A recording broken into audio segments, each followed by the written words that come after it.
We now take a look ahead before the historic moment of the United States turning to a new era, welcoming Joe Biden as a new president. Joining us now from Washington, D.C. is Newsline contributor Noparat Thaitalemankol. Thank you, Kun Cholapansa. Ahead of the inauguration day, U.S. security officials have taken every precaution to prevent any undesirable situations, and such precautions included FBI security screening of the 25,000 members of the National Guard assigned to Washington to protect the event, which already led to the removal of at least 12 people, according to the Washington Post.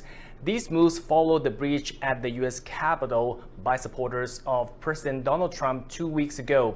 U.S. intelligence reports have suggested that some protesters holding on to the belief that outgoing President Trump was cheated out of re-election might try to disrupt President-elect Joe Biden's swearing-in ceremony and inaugural celebration.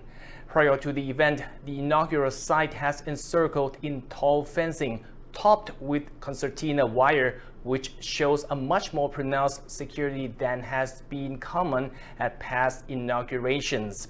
We can say that the immediate area around the Capitol, where President-elect Biden and Vice President-elect Kamala Harris will take the oath of office, has been a virtual armed encampment. Authorities have also closed the National Mall, which stretches between the Lincoln Memorial and the U.S. Capitol, and closed metro subway stations in much of downtown Washington. Bridges into the city from the state of Virginia have also been closed. Also, security has been stepped up in recent days after the FBI warned of potential armed protests in Washington and all 50 state capitol buildings. But so far, there has not been any violent incident.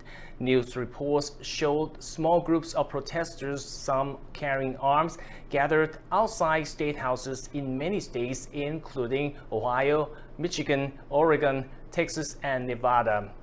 Despite the heightened security concerns, President-elect Biden has been adamant to go ahead with the inauguration ceremony in its traditional location.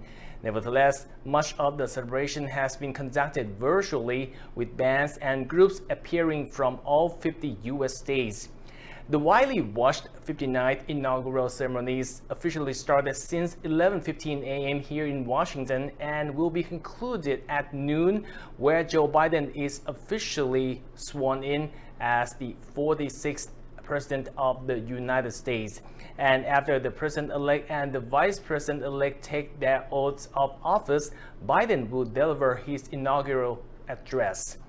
In terms of celebrations, at 8:30 p.m. local time, Tom Hanks will host a 90-minute Celebrating America special, a primetime TV program which will feature performances by several famous artists such as Justin Timberlake, Jon Bon Jovi, and Demi Lovato. This will be broadcast live on many TV and cable networks here in the U.S. and streamed live on many social media and online platforms. As for the outgoing president, we all heard that he has broken with tradition as he skipped the inaugural ceremony for his successor and left the White House on Wednesday morning before the Senate trial to impeach him starts soon after the inauguration. It should be noted that if convicted, Trump will be the first U.S. president to be impeached twice. It was a week ago when the U.S. House of Representatives impeached the outgoing president for the second time for allegedly inciting insurrection in the storming of the Capitol.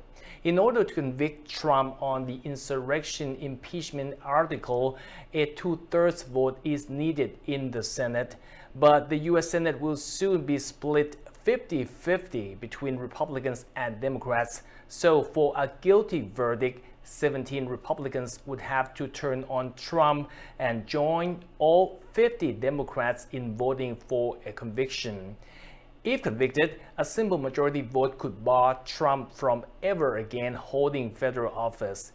And on Tuesday, U.S. Senate Republican leader Mitch McConnell, who has been a staunch ally of Trump over the last 4 years, said that Trump, quote, provoked, end quote, thousands of his supporters to storm the U.S. Capitol on January 6th to block Congress from certifying that Joe Biden defeated the outgoing president in the November election.